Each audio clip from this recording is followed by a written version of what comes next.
A paz do Senhor para a igreja, amém? Diga assim para o teu irmão: meu irmão, você é importante para mim e para a igreja. Fala para o seu irmão.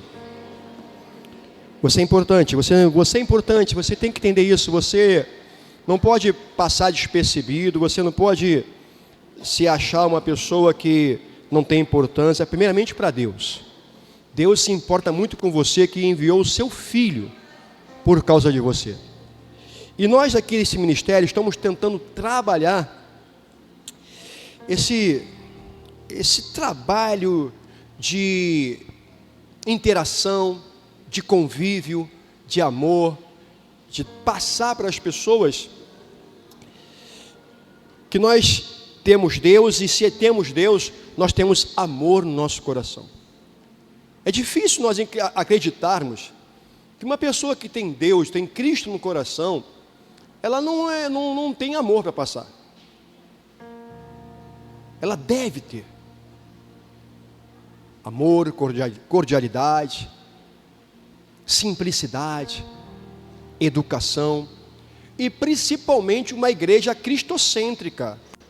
Nós estamos lutando para que nós tenhamos uma igreja cristocêntrica, não uma igreja antropocêntrica, onde o homem é o centro, tudo corre para o homem, a honra é para ele, a glória é para o pastor, a honra é para as pessoas, e Deus, o Senhor, fica de lado como um empregado, como um gênio, né? Somente você ora e ele vai lá e faz a sua vontade. A igreja de Cristo, ela tem vivido desse jeito. A igreja, na sua maioria, tem sido antropocêntrica, onde o homem, ele é o centro, onde as coisas transcorrem para o homem. Mas quando lemos a Bíblia, quando lemos as cartas apostólicas, né, a gente vê que Cristo, ele é esse centro, que Deus colocou em Cristo toda a sua honra, toda a sua glória, todo o seu louvor, toda a sua majestade. E lá no capítulo 15 da primeira carta de Paulo aos Coríntios, ele diz sobre isso, que depois, tudo isso, o Senhor Jesus, depois de vencer a morte, ele vai devolver tudo ao Pai, e será primogênito de muitos irmãos. Então o que eu quero dizer para você? A nossa igreja, estamos lutando para ser uma igreja cristocêntrica. Nós temos 5 grupos, né? 5 grupos, e muitas pessoas ainda não estão participando, porque nós estamos fortalecendo esse trabalho discipular, né? Que é célula, e nós, esse ano que vai entrar, nós vamos trabalhar muito forte nos trabalhos, né, nos lares, nos cultos dos lares, porque é um ensinamento, não é só, tem compartilhamento, tem um ensinamento de uma apostila muito maravilhosa, né? Ali você compartilha, ali você tem comunhão, e ali você aprende, porque na igreja é muito pouco tempo, então nós estamos fazendo esse trabalho na primeira e terceira sexta-feira do mês. Se você quiser abrir a sua casa para que haja um culto esse trabalho no seu lar, é só falar. Se ainda você não está em um grupo, você pode crer que ano que vem alguém vai telefonar para você, ou vai falar com você aqui na igreja, e você vai estar participando. Mas eu não quero participar. Mas não faça isso. Você pode até não querer ir, mas não diga que vai participar, porque você precisa de acompanhamento, alguém que se preocupe com você. Fora o pastor e a bispa, o bispo e a bispa, fora nós, tem que haver um grupo caseiro, um grupo discipular, né, que se preocupe com você, que ore por você, que está sempre em contato com você, sabendo por que você não tem vindo à igreja, né, orar por você. Isso é importante demais, né, você não se sentir abandonado. E eu cobrei muito por 2, 3 anos, mas acho que eu cobrei errado. Agora não vou mais cobrar, agora eu vou participar, agora eu vou estar na intensidade, não vou cobrar, mas vou ser intenso em estar lembrando a eles a importância de cada alma. Eu estava falando na sexta-feira, porque na quarta sexta-feira, o discipulado, o culto não é no lar, é aqui na igreja, onde todos os grupos vêm e a gente recebe uma palavra minha, né? O Espírito Santo, através de mim, passa uma palavra. Eu estava falando dos talentos, que o Senhor Jesus, no final da sua carreira, ele dá uma parábola, ele fala sobre uma parábola sobre os talentos, né? Daquele que ele ia viajar, né? Porque ele ia para o Pai, né? Ele dizendo dele mesmo, que ele ia para o Pai, que ele ia ressuscitar, morrer, ressuscitar, ia para o Pai. E ele disse que deixaria talentos, né? Um com 2, um com 1 e outro com 5. Aquele com 5 foi lá e granjeou, multiplicou por mais 5. E ele chamou aquele servo de bom. Quando ele volta, ele quer que os seus servos prestem conta do que eles fizeram com os talentos. O que tinha 5, multiplicou por mais 5. E ele falou: servo bom, venha participar do meu gozo. O de 2 também multiplicou. E ele falou a mesma coisa. Mas aquele de 1, o que ele fez? Ele escondeu o seu talento. E quando o seu senhor veio, ele disse: mas o Senhor é um Senhor duro, né? Que colhe onde não tem, e aquela coisa toda. Ele falou: se você sabendo tudo isso e você não multiplicou, servo mal. E aí ele toma o talento daquele ali e dá para aquele que tinha 10, porque os talentos era para aquele servo administrar. E eu estava dizendo que talentos são as almas. O talento são as almas que Deus amou o mundo de tal maneira que enviou o seu Filho. Quer dizer, Deus, ele amou a humanidade de tal maneira que ele enviou o seu unigênito, o Filho unigênito, para aquele que crê nele não pereça, mas tenha o quê? A vida eterna. Então, uma igreja cristocêntrica, uma igreja que tem Cristo como centro, a sua, como é que se diz? A primeira coisa, o que é primordial, a primeira base, o primeiro pilar é o amor. Eu estava falando sobre isso, sobre o amor, não o amor egoísta, não o amor humano, não o amor eros, mas o amor ágape e o amor philos. O amor ágape é o amor de Deus para com o homem, e o amor philos é o amor filantrópico de um homem, de uma pessoa, de um ser humano para uma outra pessoa, um outro ser humano. Então, o amor filantrópico, o amor philos, ele precisa também estar conosco. Mas o amor de Deus, é o ágape, é o mais importante. E esse amor ágape, a gente muitas vezes não consegue ter. De vez em quando nós temos, porque quando a gente se esvazia da gente mesmo, a gente consegue ter o amor ágape. Você representar Deus por algum momento. Está lembrado daquela pessoa que estava necessitada de muita fome, ou de uma situação bem difícil, e você ajudou? E você não queria ajudar, mas ajudou porque Deus usou você? Quando uma pessoa que precisava de um conselho, você não queria dar aquele conselho, mas por você ser de Deus, você deu. Esse é o amor ágape que você é usado por algum momento, por um instante. E você só fez porque você é de Deus. Já o philos é o amor que você tem pela humanidade, que Deus também dá a você.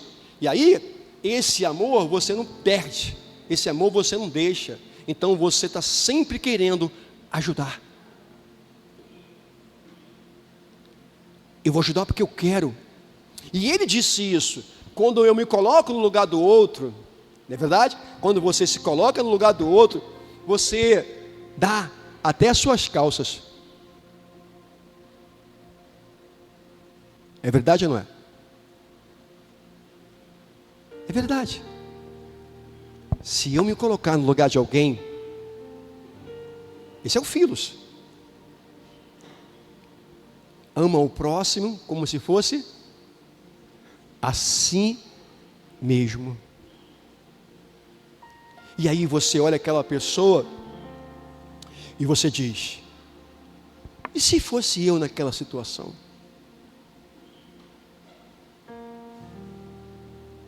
Ama a Deus acima de todas as coisas e depois ao próximo como se você fosse aquela pessoa. Eu sei que é difícil, mas esse amor precisa estar e ser notório em nossas vidas. Hoje nós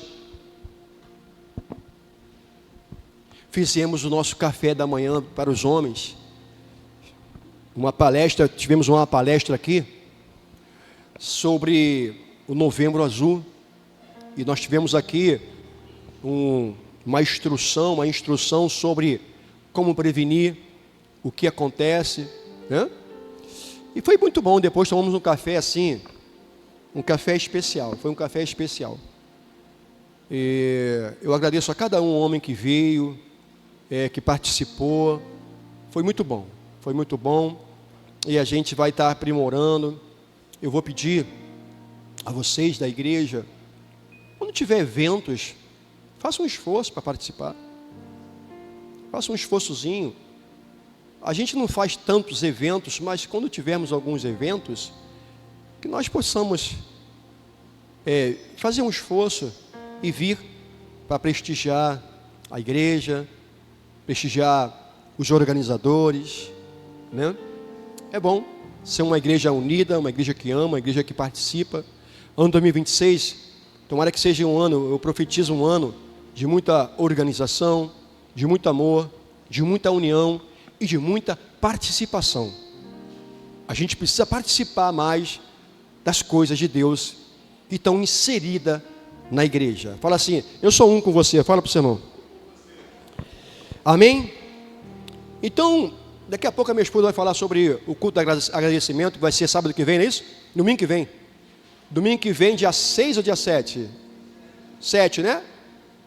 7, não é isso? 7 ou 6? Amanhã é 31. Aí hoje é estamos em novembro, né? Hoje é o último dia do mês. Eu crente que era 31 aí. 31 é dezembro. Tá bom, então amanhã, dia 7, será o culto de agradecimento no domingo mesmo, tá bom? Depois a minha esposa vai estar falando mais com vocês daqui a pouco. Eu quero que você abra a sua Bíblia. Nós já temos 2 semanas pregando sobre a diferença da igreja antropocêntrica, o antropocentrismo e o cristocentrismo. Nós já falamos sobre o antropocentrismo, que é a igreja onde o homem, né, ele é o centro, a vontade dele tem que imperar, ele só serve a Deus quando ele quer, né? Quando tudo vai bem ou quando tudo vai mal. Tem gente que vive o antropocentrismo, ela quando está muito mal, ela não consegue buscar Deus. Você se insere nesse grupo de pessoas? Quando você está mal, você não consegue buscar Deus? Você está mal, você não consegue orar, você não consegue ir à igreja, você não consegue fazer nada de Deus. Mas quando você está bem, quando você está firme, quando tudo vai bem, quando você vê as coisas totalmente normalizadas, a maré o mar está calmo, sol de brigadeiro, mar calminho, eu vou para a praia, eu vou para isso, eu vou para aquilo, e as coisas de Deus ficam longe, e aí você vai para os bares da vida, vai para isso, vai para aquilo, né? Ou não faz nada, fica em casa, né? Ou não tem mais interesse em servir ao Senhor, porque está tudo bem. Tem muitas pessoas assim, que quando tudo está bem, a igreja fica de lado.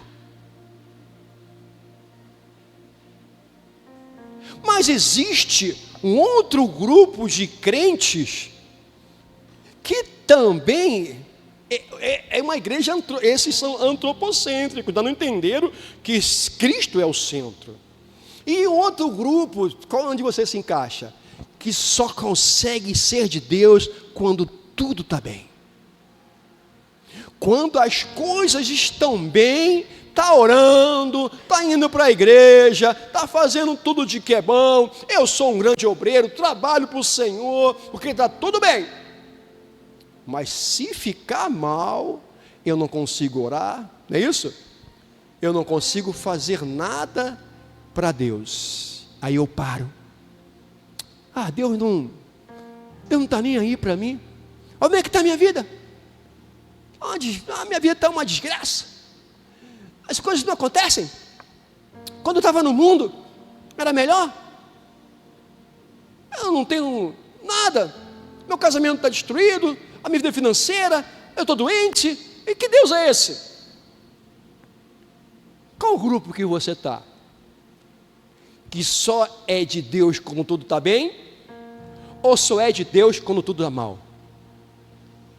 Se você está um desses dois grupos, você vive numa igreja antropocêntrica, onde você é o centro, aonde a tua vontade tem que imperar.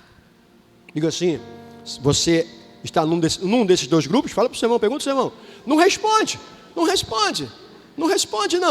Agora, se você quer viver uma igreja, e viver o cristocentrismo, então vamos lá.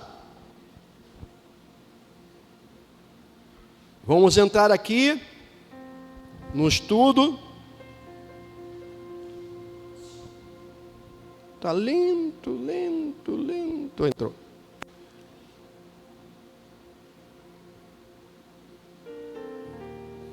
Antropocentrismo e cristocentrismo.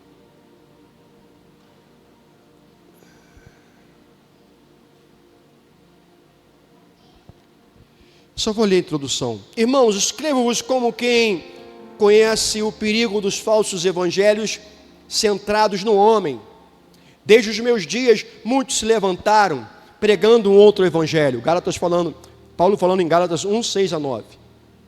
Colocando o homem no centro, como se Cristo fosse apenas um meio para atender desejos humanos.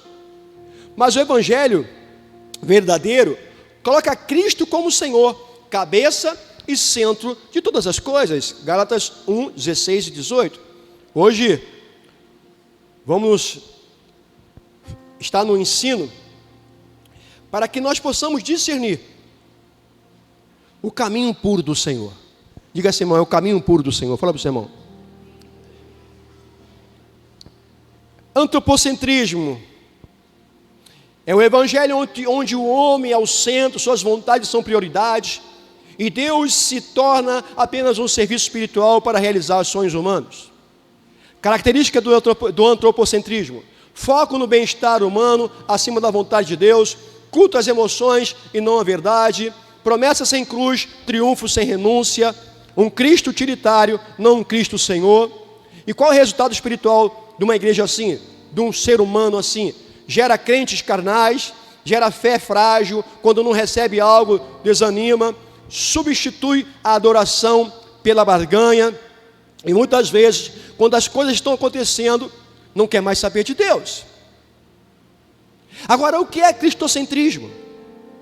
Cristocentrismo é o evangelho onde Cristo é o centro de tudo, a razão da vida, da fé, da igreja e da pregação.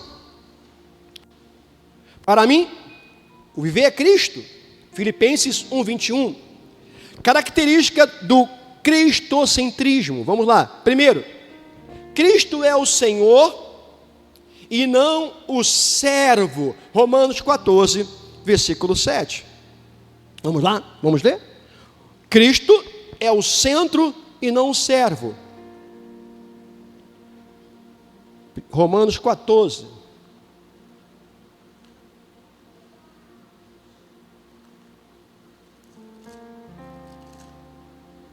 Versículo 7 a 9. E diz assim a palavra do Senhor: pois nenhum de nós vive apenas para si, e nenhum de nós morre apenas para si. Se vivermos, vivemos para o Senhor, e se morremos, morremos para o Senhor. Assim que vivamos, quer morramos, pertencemos ao Senhor. Dá um glória a Deus aí.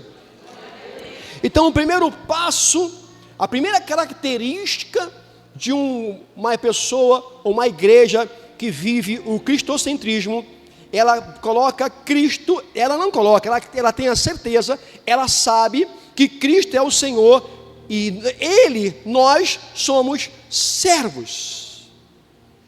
Então você entenda isso, o servo, ele obedece. Então uma igreja cristocêntrica, uma igreja onde Cristo é o centro, onde Cristo é o comando e nós somos os comandados, entendemos que morrer é Cristo, viver é Cristo, se passamos por momentos bons é Cristo, por momentos maus é Cristo. Tudo é Cristo. Então Cristo, Ele comanda, Ele direciona, Ele é o Rei, Ele é o Senhor da igreja. Então Ele conhece as nossas necessidades, Ele conhece as nossas dificuldades. E se Ele conhece, Ele não está alheio. E nos momentos certos, Ele vai entrar como providência. Esses dias agora, né, nesses dias, dessa semana que está passando, que passou, né, porque hoje estamos em outra semana, o Senhor estava dizendo assim para mim: mas bicho, como é que o Senhor fala para mim? Meu irmão, são 30 e poucos anos de evangelho, então se a gente não conhecer nem um pouquinho a voz de Deus, a gente tem que voltar tudo de novo. Então nós precisamos, e Deus fala muitas vezes audível, Ele fala, mas Ele normalmente Ele fala num testemunho interior, aquela voz que vem de dentro para fora, que ela se torna audível, mas ela vem de dentro, é no espírito. O Senhor fala conosco no nosso espírito. Então Ele dizia assim: ei, eu vou fazer, agora você não tem que ver para crer. Você não tem que olhar o que vai acontecer fisicamente, você tem que olhar com a sua alma, com o seu espírito, porque eu sou o Senhor teu Deus, e Deus, quando a voz do Senhor, muitas vezes, Ele não me chama de filho, Ele me chama de servo. Tu és o meu servo.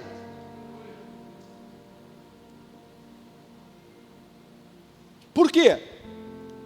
Porque eu sirvo a Ele, e com amor. Quando a sua esposa faz aquela comida gostosa, né? Não estou dizendo que o homem não possa fazer também comida. Eu não sei fazer, porque eu não aprendi quando eu era garoto, e agora não quero mais aprender não.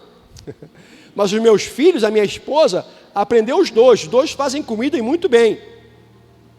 A minha mãe nós tínhamos bastante irmãs, então o que eu fazia? Eu ia no mercado, eu comprava as coisas. Hoje quem vai no mercado sou eu. Eu conheço todos os tipos de carne, porque eu aprendi. Então a gente aprende na base. Então eles aprenderam desde novinhos. E o Hanan, faz uma comida gostosíssima, faz tudo. E o Estevão também. O Estevão vai casar e a menina vai se dar bem, porque o Estevão faz tudo também. E outra coisa, o Estevão é inventador de moda. O Estevão gosta de inventar moda. É chefe, inventador de moda danado. De vez em quando dá errado, mas muitas vezes dá certo.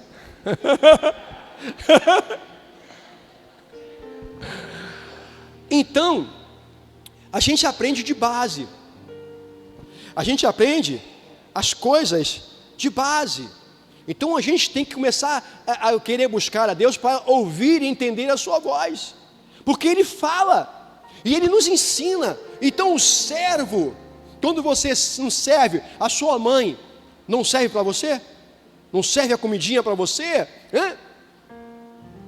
Tem mulheres que põem a comida e ainda dá um pratinho na mão do cara. Você é uma dessas? Eu fico muito feliz quando a minha esposa faz isso para mim. Ela não é obrigada a fazer isso. Ela não é obrigada a fazer.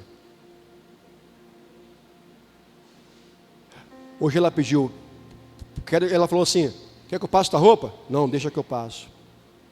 Eu passo a minha roupa. Pelo menos isso. Fiquei um tempão passando essa blusa aqui. E ela passa, mas tem coisas que a gente precisa fazer. Porque a mulher, ela no lar, ela trabalha muito, né? Eu ultimamente estou andando com a minha mente muito cansada, eu ando pensando muito. Quando você pensa muito, a sua mente fica cansada, né? Tem que fazer isso, tem que fazer aquilo. Eu quero falar para vocês, a gente conseguiu, no dia 7, vamos fazer um culto e ações de graças. Nós conseguimos a escritura da igreja, tá? E também o registro de imóveis. Amém, igreja? No domingo que vem vou estar mostrando para vocês, no culto de agradecimento, o culto de ações de graças, por mais essa bênção, um ano com tanta crise, um ano com tanta dificuldade financeira, o país onde o dinheiro você não consegue ver, né? Onde você não vê dinheiro. Você querer passar pano em alguma coisa, você pode passar, mas você sabe que este ano foi muito difícil para você. Ao ponto de você não conseguir nem ser fiel nos dízimos, nas ofertas.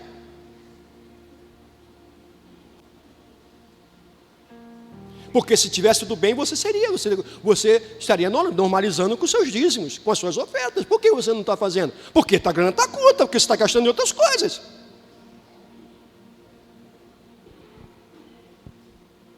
Então a igreja, e eu entendo isso, tem que ser, para ser hoje dizimista na igreja, tem que ter muita fé, tem que ser de fé. Tem que entender a função que nós temos de uma igreja cristocêntrica, onde nós servimos a igreja de Cristo, nós mantemos a igreja de Cristo. E o servo faz isso. O marido, como servo da igreja, da casa, o que ele faz? Ele mantém. A mulher pode ajudar o marido a trabalhar, mas a responsabilidade da casa, o cabeça da casa é o homem.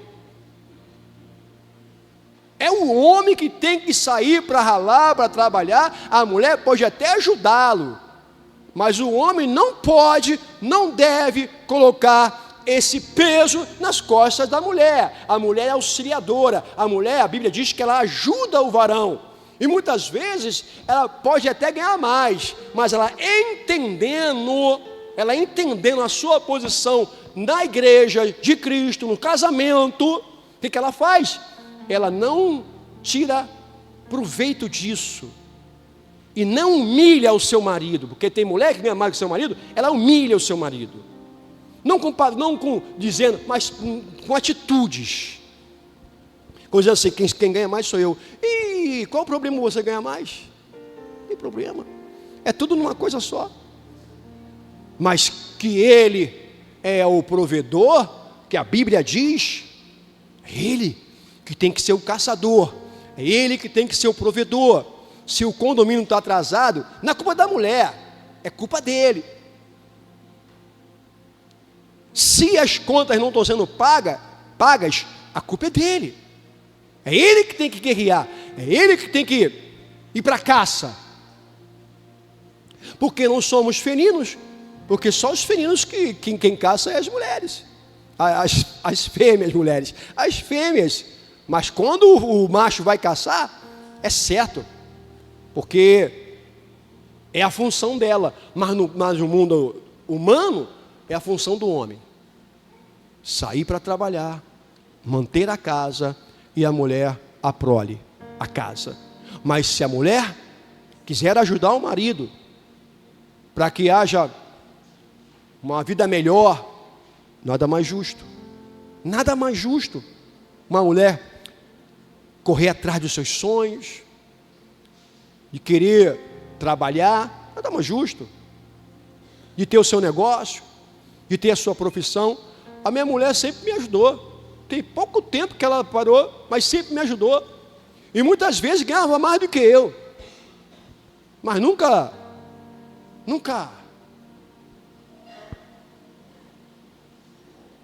me rebaixou por causa disso. Porque eu sempre também fui guerreiro, sempre tentei trabalhar, ter as minhas coisas. Nunca gostei de trabalhar para os outros, Sempre gostei de ter as minhas coisas, o meu trabalho, ser o meu patrão. Nunca gostei de ter patrão, muito difícil. Mas hoje estamos aqui. Tudo que ela faz, ela serve com amor. Tudo que eu faço, eu sirvo com amor a minha família e a igreja. Porque como eu sirvo com amor e faço e tento dar o meu melhor para a minha família, eu tenho que entender que Cristo está acima da minha família. Fala assim, você quer ver o cristocentrismo? Fala para o seu irmão. Você quer viver o cristocentrismo? Cristo tem que estar na frente, acima da sua esposa, acima dos seus filhos, acima dos seus pais, acima do seu negócio. E isso está sendo muito difícil. Isso no dia de hoje parece que impossível, pastor Renan.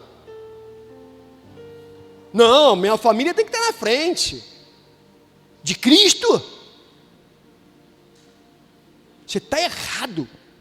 Se você pensa assim, você não tem Cristo como centro da sua vida. Olha quantas pessoas têm negado Cristo por causa da mulher, do marido, do trabalho, dos filhos, de tantas coisas, por causa de clube, até de clube. A Bíblia diz: aonde está o seu coração, ali está o seu tesouro. Diga assim: onde está o seu coração? Para você, irmão. E Cristo não tem culpa dos seus fracassos. Cristo não tem culpa das nossas derrotas. Não tem culpa. Cristo, Ele é a solução das nossas coisas. Ele é a solução das nossas vidas. Ele é que vai transformar, se você quiser. Está passando por uma luta financeira? Está passando uma luta conjugal, emocional? Coloca Cristo. Não desista de Cristo, porque Ele vai colocar em tudo no seu lugar. Porque Ele tem que estar em primeiro lugar em nossas vidas, em primeiro plano. Diga assim: não importa, Ele tem que estar em primeiro lugar. Fala para o seu irmão: não importa, irmão, eu estou numa dificuldade, eu estou numa luta, mas Cristo é meu Senhor. Não vou abandonar, não vou desistir, não vou desanimar, porque Cristo está no controle, porque Cristo está na direção daquilo que é meu. Eu olhei na situação, é quase que impossível, mas se Deus falou para mim que Ele está no controle, Ele está no controle. Diga assim: Ele está no controle. Fala para o seu irmão. Por mais difícil que você esteja passando essa situação, por mais que não aparente que vai mudar, irmão, se creres, verás a glória de Deus. A Bíblia diz, nós cantamos um louvor aqui, ó, Ele vai prover de novo. Fala assim: Ele vai prover de novo. Fala para o seu irmão. Ele vai prover de novo, Ele vai prover de novo. Então, segunda característica de uma igreja que vive o cristocentrismo: culto focado na palavra, não em experiências. 2 Timóteo 4:2. 2 Timóteo 4, versículo 2.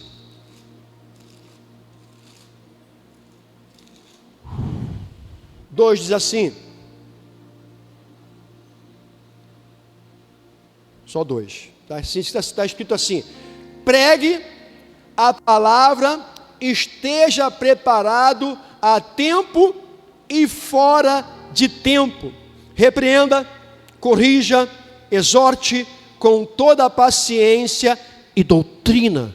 Então aqui nesta igreja, nós tentamos ser uma igreja focada na palavra. Por mais dura que seja, por mais difícil que seja, aqui nós não passamos pano. E outra coisa, e não vivemos de experiências, ficar o tempo todo contando testemunhos, meus testemunhos, daquilo que aconteceu na minha vida. Não, a gente tem que focar na palavra, e dizer que Cristo é o Senhor, que Ele modifica, que Ele transforma. Tem que haver correção, tem que haver doutrina, tem que haver disciplina, tem que haver ensino. E nós nessa igreja pregamos a palavra pura, doa quem doer. Nessa igreja nós temos 26 anos, ela foi fundada em 1999, 1º de junho de 1999. E desde esse dia nós pregamos que só o Senhor é Deus, que só Cristo salva, cura, liberta, mas nós precisávamos fazer alguns ajustes, e este ano nós fizemos um ajuste, porque muitas vezes essa igreja, ela era antropocêntrica, onde nós queríamos que Deus tinha que fazer, Ele faz, se nós buscarmos o seu reino e a sua justiça, Ele faz, quando a gente serve a Ele, Ele faz, Ele diz assim, Jesus disse, se nós buscarmos o seu reino e a sua justiça, Ele vai acrescentar o que falta. Diga assim, Ele quer acrescentar. Fala para o seu irmão. Diga assim, irmão, o que você quer que o Senhor faça na sua vida? Fala para o seu irmão. Você não vai, pastor, não vamos precisar fazer campanha, pastor. Não vamos precisar fazer campanha. Não vamos. Por quê? Porque a campanha, tudo bem, exercita a nossa fé, mas se eu estou em Cristo, e Cristo está em mim, e eu sou servo, um filho servo fiel, andando nos seus caminhos, preceitos, tentando fazer a sua vontade, entendendo que a vontade dele tem que imperar na minha vontade, meu irmão, Ele vai tocar, Ele vai mexer, Ele vai mover os céus e a terra a seu favor. E quando você orar, você não vai ficar chorando, meu Deus, faça, meu Deus, eu quero. Não, meu Deus, eu te adoro, meu Deus, eu louvo o teu nome, tu és o meu Senhor, muito obrigado pelo meu respirar, muito obrigado que eu vou sair para trabalhar, muito obrigado que eu tenho esperança de que a minha vida pode mudar. Diga assim, você tem esperança que a sua vida pode mudar? Fala para o seu irmão. Irmãos, todo dia, pastora Renata, todo dia, quando eu acordo, eu acordo alegre, sabendo que mais um dia o Senhor está nos dando, e que Ele pode fazer um milagre naquele dia. Eu digo, Senhor, a melhor coisa é eu estar diante do Senhor. Toma a sua igreja, toma minha família em suas mãos, nos guarda para que nós possamos servir a Ti, para que nós possamos ser testemunhas. Eu vou sair daqui, eu estou aqui em casa, estou orando, mas eu vou sair, que eu possa ser testemunha viva de Cristo, que eu possa ser uma porta aberta para pessoas necessitando de uma palavra. Irmãos, aonde eu estiver, eu sou de Cristo, e Cristo, Ele me usa porque eu o represento, então eu sou um pequeno Cristo na terra. Cristão significa pequeno Cristo, pequeno ungido. Quando alguém te chama assim, você é cristão? Você fala, eu sou, então você está dizendo assim, eu sou um pequeno ungido, porque Cristo é ungido, e nós somos um pequeno, porque temos Ele, e Ele é maior do que nós, somos servos, mas nós vivemos Cristo, e passamos Cristo em cada momento. Então, irmão, não importa o que você está passando aqui hoje, não importa os seus dias deste ano, importa que você está vivo, e há esperança. Fala assim, ainda há esperança. Fala para o seu irmão, ainda há esperança. Viva a fé. O que é fé? É certeza das coisas que não se veem. O que é fé? Certeza das coisas que não se veem, convicção de fatos que ainda não ocorreram. Você está convicto de um fato que ainda não ocorreu, mas você está vivendo como se tivesse o quê? Ocorrido. Você não está vendo, mas está certo de que já aconteceu. Não é que vai acontecer, é que já aconteceu. Diga assim, é pela fé. Fala para o seu irmão. É pela fé que as coisas vão mudar. Então a palavra tem que ser pregada, não experiências. A experiência de vez em quando até ajuda, mas a palavra. E quem é a palavra? Quem é a palavra? Então nós temos que falar de Cristo. Eu sou o verbo que se fez, o verbo que se fez carne e habitou entre nós. Cristo é a palavra. Então quando você fala da palavra, você fala de Cristo, porque de Gênesis e Apocalipse só se fala de Cristo. Diga assim, eu sou um dele. Fala, eu sou um dele. Fala para o seu irmão, nós somos dele. Fala para o seu irmão, eu sou um dele. Cristo, eu sou um seu. E ser de Cristo muitas vezes é sofrer situações adversas, confusões adversidades, mas é Ele que está na frente da minha vida. Você tem que todo dia orar e falar: Senhor, esteja à frente, esteja acima, Tu és o meu cabeça. Eu sou o corpo, mas Tu és o cabeça. Eu sou uma célula, mas Tu és o cabeça. Tu que controlas, Tu que me direcionas. Senhor, que eu venha a ser sempre um representante Seu. Que não seja feita a minha vontade, mas a Sua vontade. Amém? Amém, igreja? Amém. Diga assim: a vontade dele tem que prevalecer. Fala para o seu irmão. A vontade de Cristo tem que prevalecer. Terceira característica de uma pessoa que vive Cristo como centro: vida de renúncia, santidade e obediência. Quem vive Cristo como centro, vive uma vida renunciando o que é bom, não renunciando o que é mal.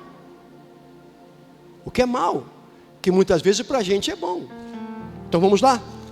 Está no livro, na carta de Tito 2:11. Tito é depois de Timóteo. Tito 2:11 e 12. Vamos lá. Porque a graça de Deus se manifestou salvadora a todos os homens.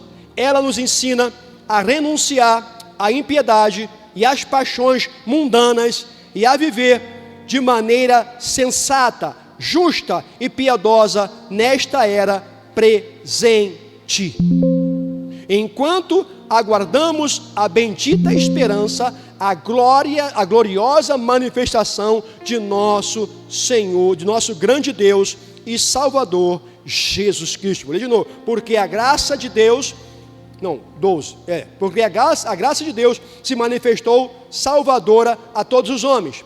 Ela nos ensina a renunciar à impiedade e às paixões mundanas e a viver de maneira sensata, justa e piedosa nesta era presente. Você pode dar uma glória a Deus aí?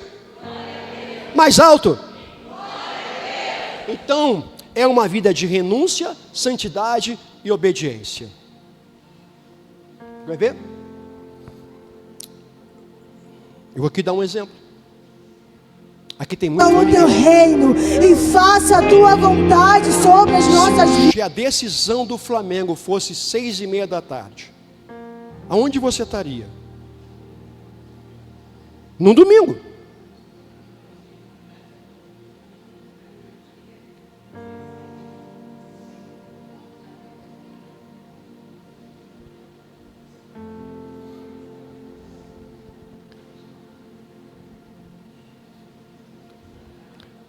Falando do Flamengo agora está na crista da onda, né? Está mandando no negócio, está mandando no negócio, né? Né, pastor Hermes? Está mandando, então a gente tem que obedecer. Mas estaria onde? Você estaria onde? Você pensaria 2 vezes?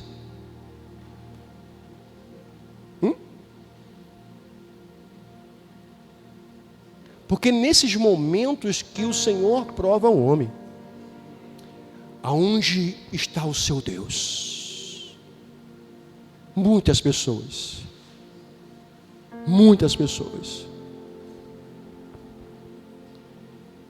estariam na televisão torcendo. No outro culto eu vou. Mas Deus te provou neste, meu irmão, Deus te prova. Ele até conhece, mas mesmo assim Ele prova. Aonde está o seu coração? E aí você entra com a renúncia. Talvez você já trocou muitas vezes as suas coisas. Você quis fazer as suas coisas e não as coisas de Deus. Você vivia um antropocentrismo e não sabia. Agora você sabe. Então, se você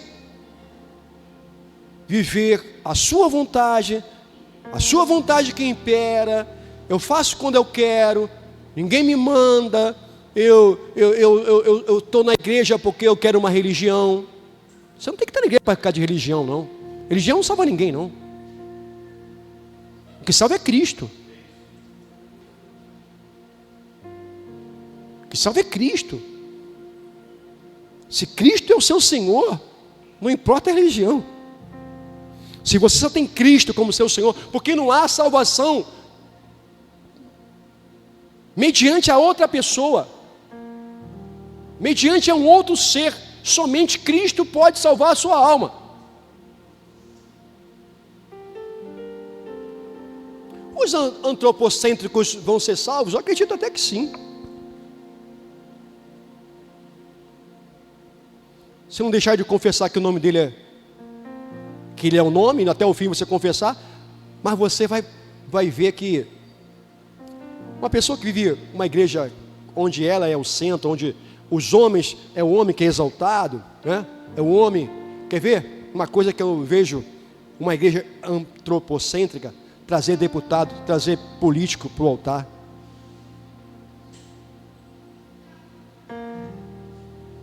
Eu acho isso um absurdo. No altar é só para pregar a palavra de Deus. É uma igreja onde o homem tomou conta da igreja. A igreja, todo mundo tem que servir ao bispo, ao pastor. Ele faz o que ele quiser.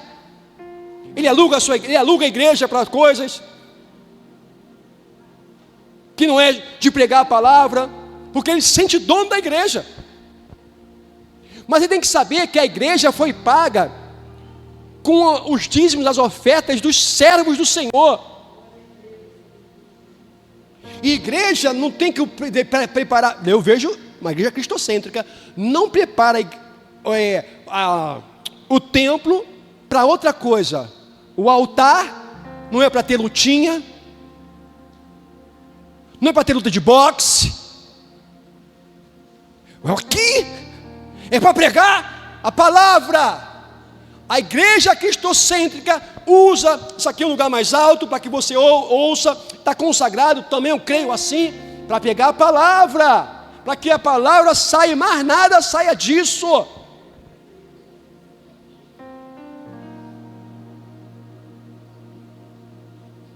A igreja cristocêntrica, ela renuncia o seu eu, a sua vontade. Quantas vezes eu subi neste altar, e alguns que eu convidei, com a alma pesada, e muitas vezes enferma, fisicamente a pessoa enferma, e subiu nesse altar, para dizer: Senhor, eu estou um bagaço, eu estou um caco, mas eu quero ser um vaso em tuas mãos. Talvez hoje, você está abatido, está cansado, está cansada, mas sabe e entende que você precisa estar inserido nas coisas de Deus, que você precisa entender que longe das coisas de Deus, eu vou ser presa fácil para este mundo, porque eu não posso mais trocar as coisas santas pelas coisas profanas.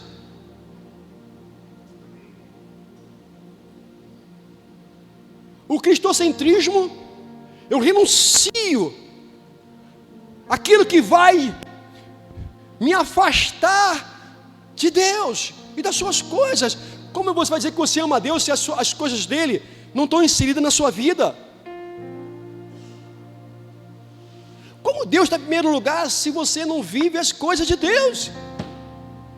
Porque se eu amo a minha esposa, eu vou tentar agradá-la.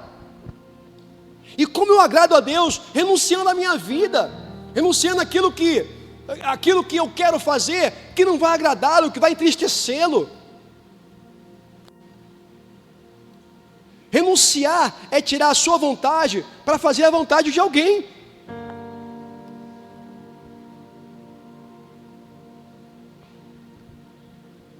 Quando você vai casar, você vai ter que renunciar a muitas coisas. Por que muitos casamentos não dão certo?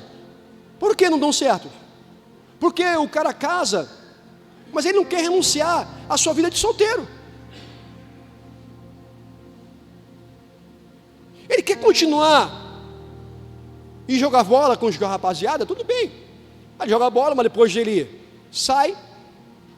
E quando chega em casa, às vezes nem chega em casa, ainda fala: mulher, quer botar uma prisão?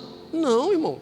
Você casou, agora você não vive mais a sua vontade somente, agora os dois tornaram-se um. Tem muitos casamentos acabando por causa disso. Sabe por que os casamentos estão acabando? Eu vou dizer por quê. Porque você casa para ser feliz. Ah, bispo, que absurdo! Não tem que casar para ser feliz? Não, você casa para fazer o seu cônjuge feliz.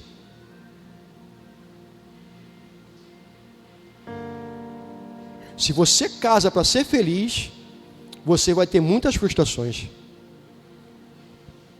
Mas se você casa para fazer o seu parceiro, a sua parceira feliz, você casou certo. Ah, bispo, como é que é isso? Presta atenção, é recíproco. Presta atenção. Se eu casei para fazer minha esposa feliz, eu vou tentar fazer o melhor. Às vezes eu me sinto frustrado, porque e tem situações que eu não vejo a minha esposa feliz. E eu me frustro.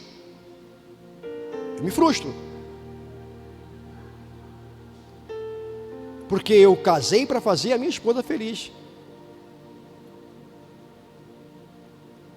E se ela casou para me fazer feliz, ela se preocupará comigo. Então é um tentando fazer o outro feliz. Só que tem coisas que muitas vezes não está na nossa alçada. Não conseguimos, falhamos, ou mudamos de rumo. Mas quando o homem, a mulher, casam para fazer o seu parceiro feliz, dificilmente ela não vai ficar, nem ele, porque fez isso, fez aquilo, porque ela fez por amor. Aí entra aquilo que Jesus falou: faça para o próximo aquilo que você quer que ele faça para você. Quem é mais próximo do que você, que o seu esposo, a sua esposa? Né, pastor Renato? Quem é mais próximo do que a gente? Nem os nossos filhos. Casam e vão embora.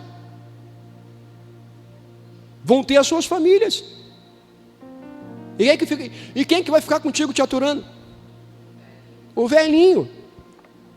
A minha irmã é uma muito engraçada. Ela olhou para mim assim: está parecendo um vovozinho. Há muito tempo. Só que não sou avô, não tive esse privilégio, mas quando eu for, vai ser logo direto assim, ó.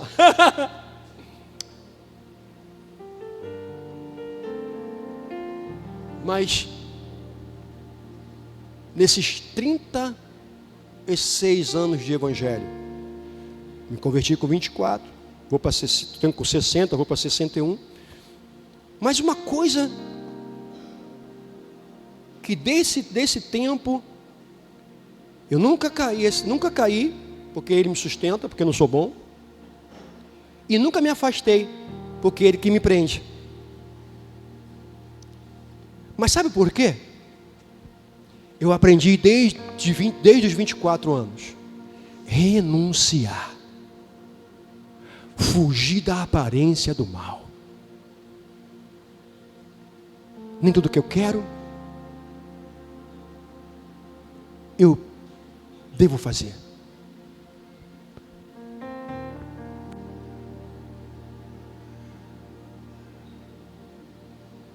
É isso que você precisa entender. Vão vir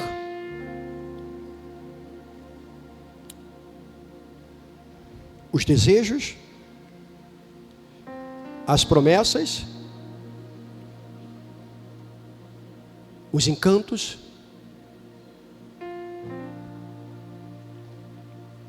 diga não por amor a Cristo. Isso é renúncia. Fala assim, começa a renunciar em nome de Jesus. Fala para você, irmão. Amém? Quem pode dar uma glória a Deus? Dá uma linda e forte salva de palmas para o Senhor.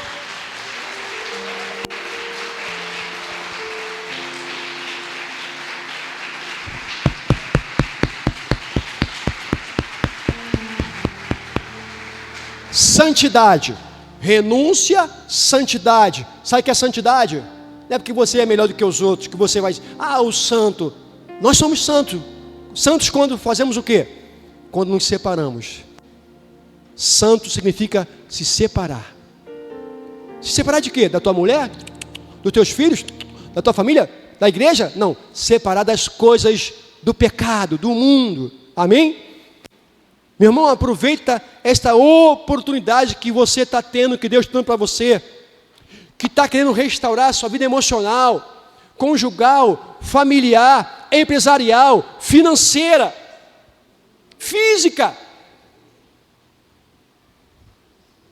Aproveita essa oportunidade e se santifique.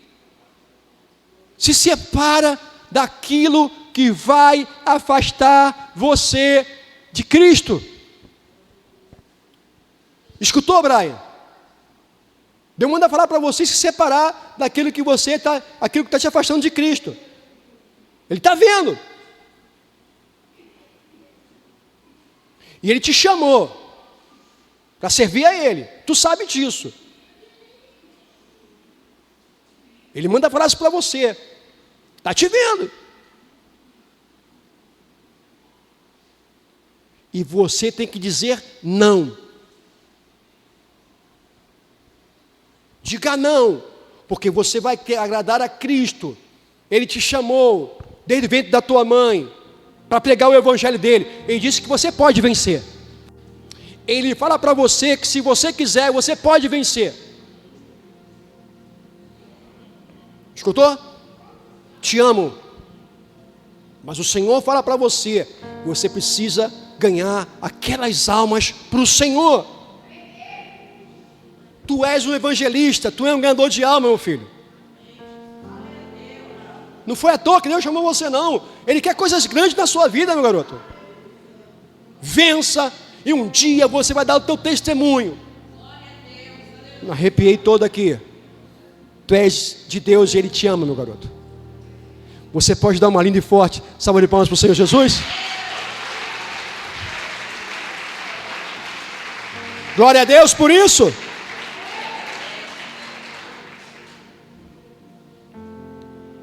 E obediência. Obedecer é melhor do que sacrificar. Escutou? Obedecer. Não obedeço. Escuta só. No seu trabalho, você está ali como servo. Você nem tem que fazer o que você quer, não. Não o que você quer. Você está ali como servo do Senhor. Está ali como José, como Daniel, que serviu a Deus, mesmo ali. Mas a Bíblia diz que tudo que eles colocavam à mão, era abençoado, dava certo. Então, meu irmão, escutou, ô Paloma? Lá tu é serva. Mostra Cristo naquele lugar lá.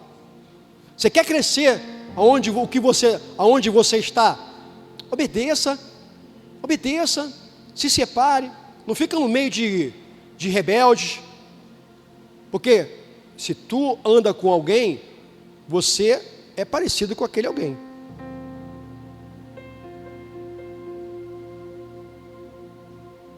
Não se esqueça disso.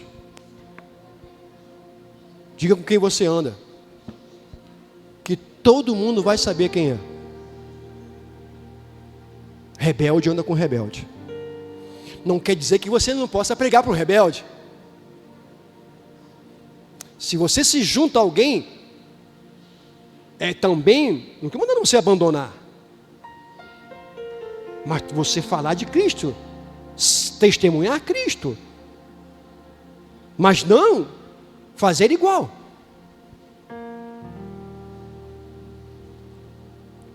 A gente está sempre procurando um grupo, um bando que pensa igual a gente.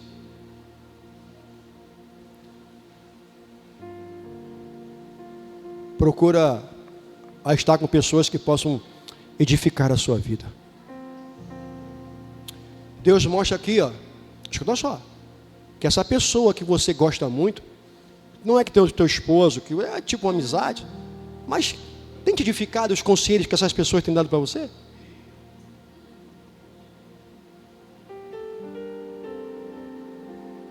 Tu vigia.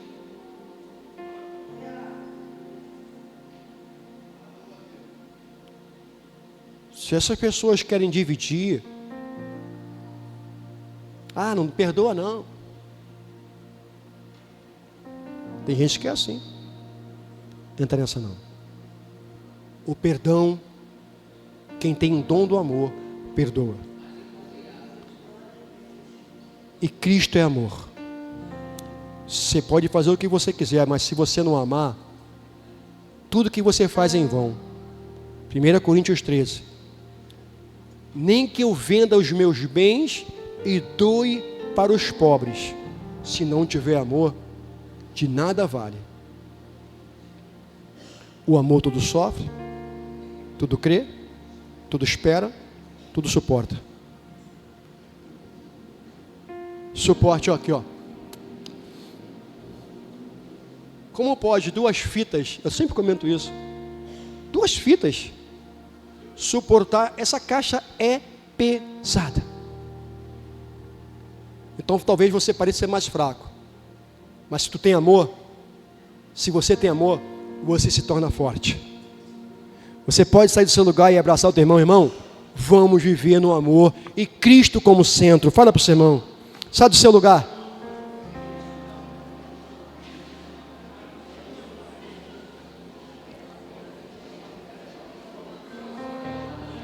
Vamos ver o amor e Cristo como centro. Oh!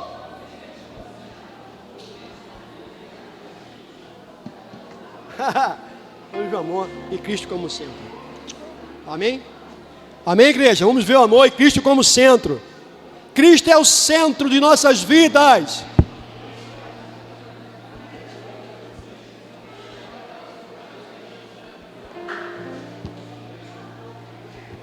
Ô mídia, nós vamos estar pregando Cristo, antropocentrismo versus Cristo. Agora vai ser a 4ª parte, hein? Domingo que vem. Vamos só, enquanto eu não terminar, vamos continuar falando sobre antropocentrismo e cristocentrismo. Cristo como centro, Senhor, o Deus de nossas vidas.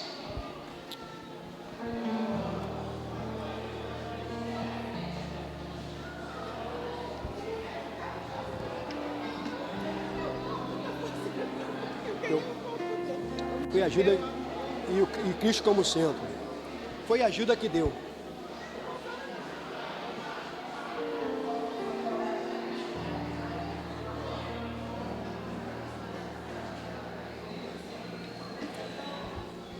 Se não for a ti, não tenho nada, nada temerei. Eu invento umas músicas, umas letras, né, que tem nada a ver, né? Nada eu serei sem ti, Senhor. Aí, quando eu souber uma música toda, eu vou estar. Só se, o compositor, né? Pega o ritmo e bota uma letra toda diferente. Igreja, você quer, o maior segredo. Escuta só, igreja. O maior segredo para que toda dor, escuta só, é verdade, hein? Cláudio, escuta essa. A Sofia tem que ouvir isso. Sabe o que? Sabe qual o melhor? É Carol, né? Carol? Qual é o nome do seu nome? Gabriela e Carol. Gabriela e Gabriel, pô. Gabriela, pessoal, escuta só. Você sabe qual é o maior segredo? Escuta isso. Mas bicho, isso aí, que nada. Para você se sentir bem e essas dores passarem, Sabe o que é bom, Johan? Carol quer Carol, né? Você quer Carol, né? Você precisa sorrir mais. Você está muito sério. Tá bom, vou falar. Hein? Escutou, Gabriela? Tem que sorrir mais. Sofia, você precisa sorrir mais.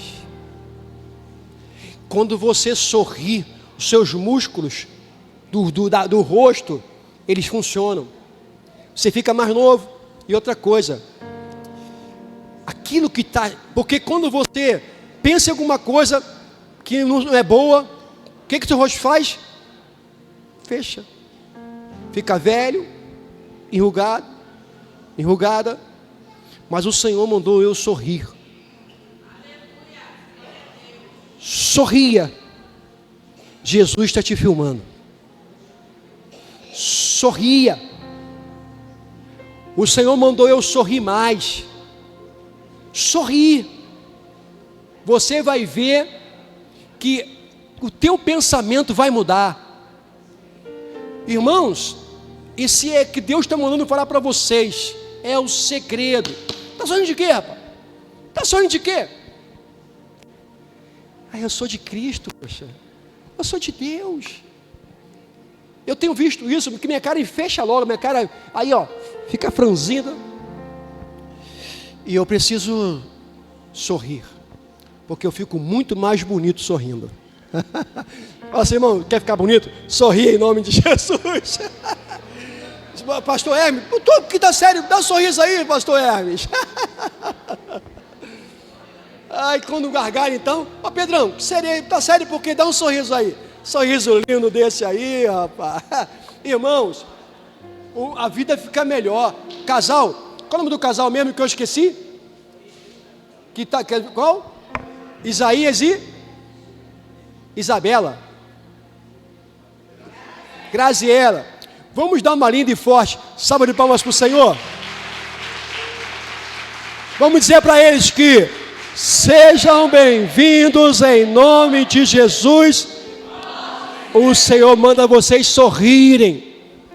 O Senhor juntou vocês. Não deixa nada separar vocês. Se juntou, vocês têm que continuar firmes, porque coisas grandes vão acontecer. O Senhor que juntou vocês está juntando vocês. O Senhor está juntando, porque antes vocês não estavam juntos. O Senhor está juntando. E tem que ser com Ele. Vocês são dele. Ó, Isaías. Ninguém põe o nome Isaías se Deus não tiver um propósito, Isaías. Conserta tudo juntos, que coisas grandes vão acontecer. Conserta tudo, Deus manda falar para vocês. Ele vai dar condições para vocês. Mas você tem que sorrir mais. Isaías, tem que sorrir mais, Isaías. Não deixa nada impedir seu sorriso, Isaías. Seu sorriso é bonito. O Senhor fala para você assim, ó, eu é que dirijo a sua vida. Não tenta dirigir a sua vida, não. Ele está no controle. Deixa Ele controlar, Isaías. Você vai ser mais feliz. 2026 para vocês será um ano diferente, mas um ano cheio da graça e da glória dEle. Ele vai mostrar para vocês o que Ele está falando hoje. É porque vocês precisavam ouvir. Fiquem firmes, constantes e abundantes no Senhor, porque Ele é com vocês. Amém, igreja? Glória a Deus por isso.